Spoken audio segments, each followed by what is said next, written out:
வீர தமிழர்களே, அனைவருக்கும் என் வீர வணக்கம். நான் தான் வீரன் நாடகமுத்துக்கோன்.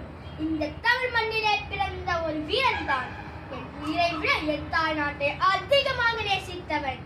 இந்தியாவின் முதல் சுதந்திர போராட்டம் தொடங்கிய 1857 ஆண்டுக்கு 100 ஆண்டுகள் முன்பாகவே ஆங்கிலேயர்களை எதிர்த்து சண்டையிட்டு ஆங்கிலேய படைகளை விரட்டி அடித்த கட்டாளங்குள சீமையின் மாவீரன் தான் நான்.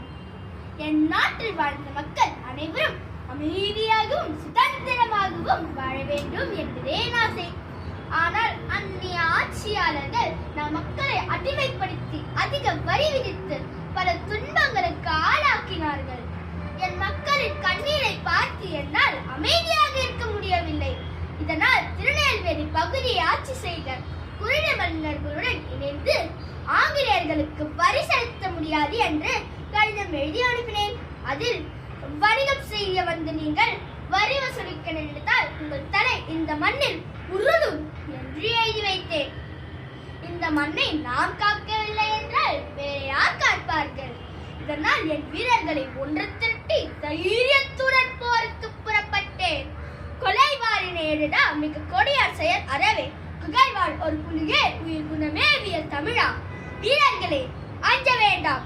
நம் நாட்டிற்காக உயிரை கொடுப்பது நம் மண்ணின் பெருமையாகும். நம் மண்ணின் சுதந்திரத்திற்காக இறுதி வரை போராடுவோம். நாங்கள் போர்க்களத்தில் வீரமாக போராடினோம். எதிரிகள் என்னை பல முறை சரணடைச் சொன்னார்கள். என் வலது கால் சுடப்பட்டது.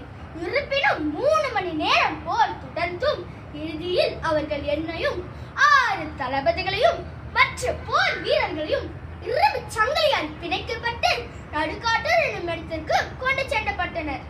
அங்கு பீரங்கி நிற்க வைத்து வரி செலுத்துமாறு வற்புறுத்தப்பட்டோம். மன்னிப்பு கேட்ட உயிர் பிழைக்கும் என்று கூறினார்கள்.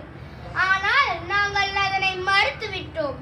எங்கள் உடலை மட்டுமே அவர்களால் வெல்ல முடிந்தது. எங்கள் மன உறுதியையும் தேசப்பற்றையும் ஒருபோதும் வெல்ல முடியவில்லை. என் தியாகம் இன்று வரை இந்த மண்ணில் வாழ்கின்றது.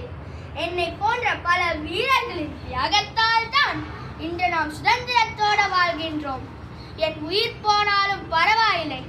ஆனால் என் தாய் நாட்டின் மானத்தையும் சுதந்திரத்தையும் ஒருபோதும் விட்டுக் கொடுக்க மாட்டேன். அன்பான நண்பர்களே, நம் நாட்டை நேசியுங்கள், உண்மையாகவே வாழுங்கள், துணிவுடன் செயல்படுங்கள்.